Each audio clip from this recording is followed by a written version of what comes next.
Good day and welcome to part 3 of our roundtable discussion. I'm Suki Lee, Vice President of Human Resources for ADP Canada. I'd like to shift us to talk about leadership accountability with respect to the talent agenda.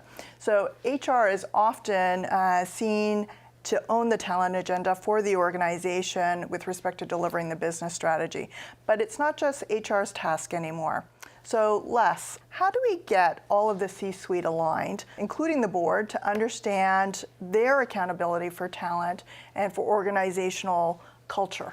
I think the good news is that more and more C-suite executives, the CEO, the CFO in particular, along with the board directors, get it. You know, they recognize with the demographics we're going to have a shortage of talent, and you can't automate. You can't build enough robots to replace us all. So we've got to have great talent in place, and people have to influence that talent and be accountable for it.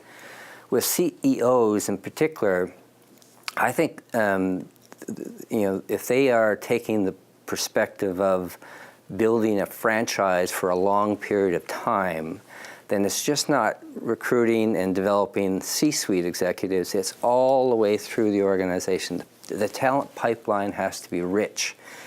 And if they take a more active role in, let's talk about the supervisors we're bringing into the organization, because some of those supervisors are going to be VPs, and one of them might become a CEO someday. So I'd like to, for me as a CEO, I'd like to see some of that talent coming through the organization. So they're taking ownership for the long-term franchise building. CFOs, they're the ones that have they control the purse strings, and talent development does not come without a cost. And so partnering with the CFO on how we get there is an important relationship. And I'd also say that many CFOs, in particular, are people who aspire to be CEOs. And if you can encourage the CFO to build a kind of a talent master reputation within the organization, it's a lot easier for the rest of the organization to see that individual become the CEO when they have a reputation of working with talent, interested in bringing on great talent, and personally investing in that. And then with the board directors, the good news is most board directors, because they're usually fellow CEOs or they're retired, they've lived through talent shortages, and they recognize it's important for the board to be supportive. And if they can partner with the CEOs, because quite often the CEOs say, I don't want to have the board too involved in my business. There's still a little insecurity there from most CEOs.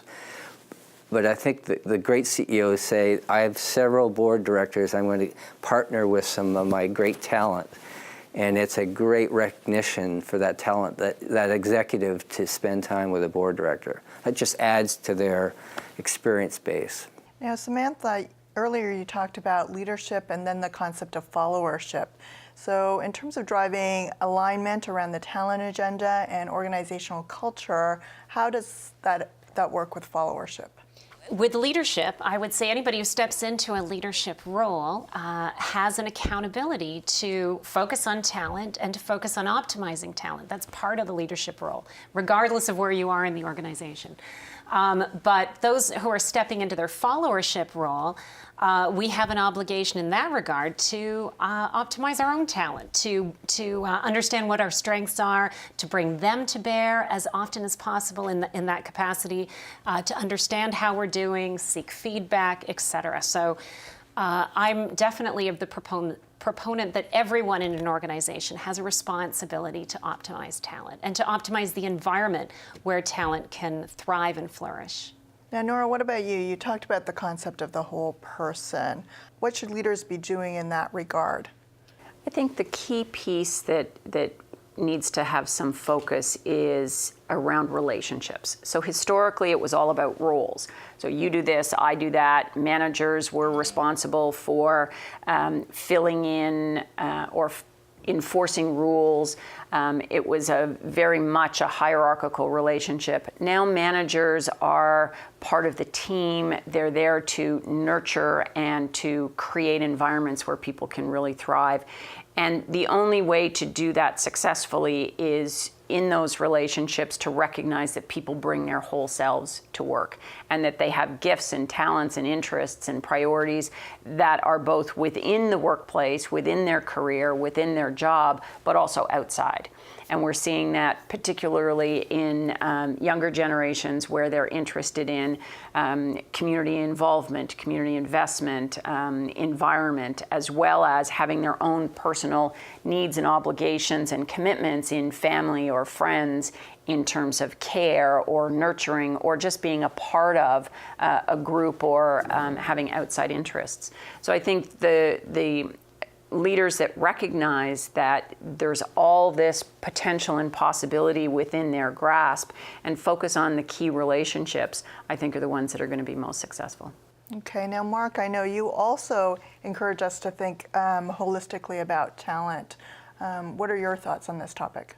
Yeah, I think I think that's really important that you think about it holistically. As HR professionals, we have all of these different tools available to us, but in my view, if you look at those in isolation, they're never going to really fulfill the value that they have for an organization or an individual. So I think you have to take a very integrated, holistic approach when you're thinking about performance management, talent management, succession planning, potential, the list goes on and on.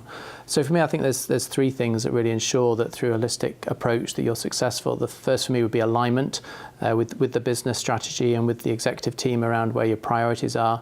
I think the second one is really equipping your leaders to ensure that they're able to really implement those programs in the right way. And the third one, I think, as Sam would have said, I think is really ensuring that there's a level of accountability on the individual to also take responsibility for not just their own talent, but I like also the thought of optimizing the talent across the whole organization as well. So I think with those three components, you can start to really think about talent holistically and ensure that it is more applicable to what is a changing workforce.